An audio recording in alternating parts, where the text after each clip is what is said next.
The kid was alt-right. Since Boyhood, White House senior policy advisor Stephen Miller has seemed to pine for a president like Donald Trump, eager to deliver the United States from the plagues of political correctness and multiculturalism. The Santa Monica, California native spent his teenage years railing against his town's liberal bent, defending former President George W. Bush, the Iraq War and the Republican Party while blaming America's ills on immigrants, school administrators and Muslims. Keep up with this story and more by subscribing. Miller used his high school newspaper and local press to his advantage, penning op-eds intended to incite his classmates and make sure everyone knew he stood out from the sea of blue state voters. By the time Miller enrolled at Duke University in 2003, his right-wing politics had hardened, as did his writing. He also became acquainted with Richard Spencer, a white supremacist and a future leader of the alt-right movement. Spencer told Mother Jones in 2016 that he acted as a mentor to Miller. After decades of developing his brand, 32-year-old Miller has the ear of the president, and he seems ready to say whatever he must to keep it that way. Miller's most notorious show of loyalty may have come this week when he hailed Trump as a political genius in a CNN interview that ended with host Jake Tapper cutting off the conversation and saying the dogged Donald defender had wasted enough of his viewers' time, but Miller was honing his contrarian craft years before becoming a prime-time Trump backer. That was what one of the president's closest advisors was writing back in simpler times. Stephen Miller, Win McNamee, Getty Images 1. A Time to Kill, The Samoa, 2002. Miller was only 18 when he wrote this op-ed for his high school student newspaper defending the U.S. invasion of Afghanistan. The high schooler asserted that Muslims across the world rejoice in the killings of non-Muslims. We have all heard about how peaceful and benign the Islamic religion is, but no matter how many times you say that, it cannot change the fact that millions of radical Muslims would celebrate your death for the simple reason that you are Christian, Jewish or American. We have always known this. Miller did not provide any evidence to back up his claims. Later in the op-ed, Miller likened his classmates who opposed the war to terrorists. Many Samoa students have questioned patriotism, denounced our military action, and blamed the United States for many of the world's problems. Interestingly enough, many Islamic terrorists feel the same way. Point 2. Political correctness out of control. Santa Monica Lookout, 2003. In a letter sent to a local news outlet, Miller took issue with the presence of English-language learners and Latino students at his high school and for administrators writing official school memos in Spanish. When I entered Santa Monica High School in 9th grade, I noticed a number of students lacked basic English skills.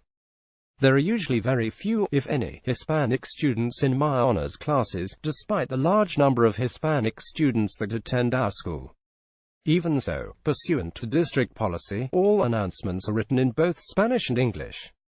By providing a crutch now, we are preventing Spanish speakers from standing on their own. As politically correct as this may be, it demeans the immigrant population as incompetent, and makes the mockery of the American ideal of personal accomplishment. Miller also complained about his high school's LGBT club and slammed Santa Monica High School for inviting a local Muslim cleric to speak on campus. Osama bin Laden would feel very welcome at Santa Monica High School, Miller concluded. The letter was uncovered by Univision's Fernando Penado in February 2017. In his report, Penado quotes one of Miller's childhood friends who said that, at 14 years old, Miller stopped talking to him because he was Latino. Point 3. Sorry Feminists, The Chronicle, 2005. As a sophomore at Duke, Miller began regularly publishing conservative columns in the school's newspaper, The Chronicle. In one of his earlier writing for the paper, Miller stripped responsibility away from employers for the ubiquitous pay gap between men and women across the country. What feminists don't realize is that bosses simply want to run a successful business. They will reward and promote whichever employees are doing the best job. If John sells more than Jill, he gets promoted. If Jill sells more than John, she gets promoted. That is the simple beauty of the free market.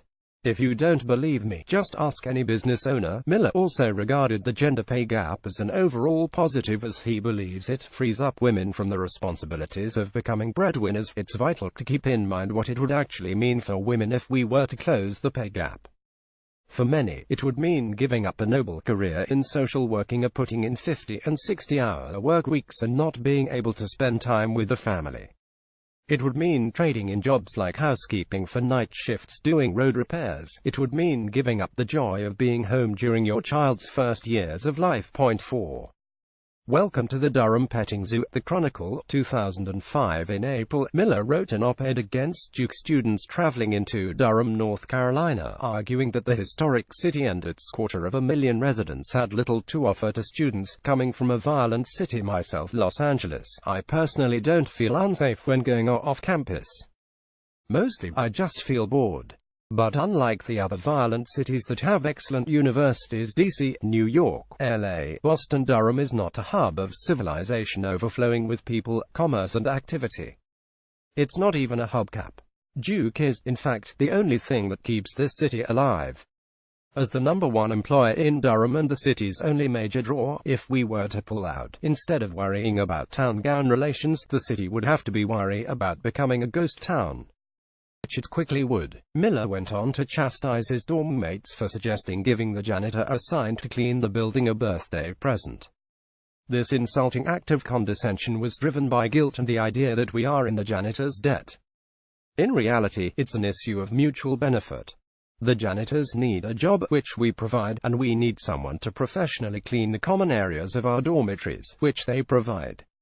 Accordingly, we are thankful for each other, and no one owes anyone anything other than kindness and respect. Point 5. Farewell. The Chronicle, 2007. In his final op-ed for The Chronicle, Miller closed his career as a columnist for the paper by reaffirming his conservative viewpoints and longing for a return of traditional values that made the U.S.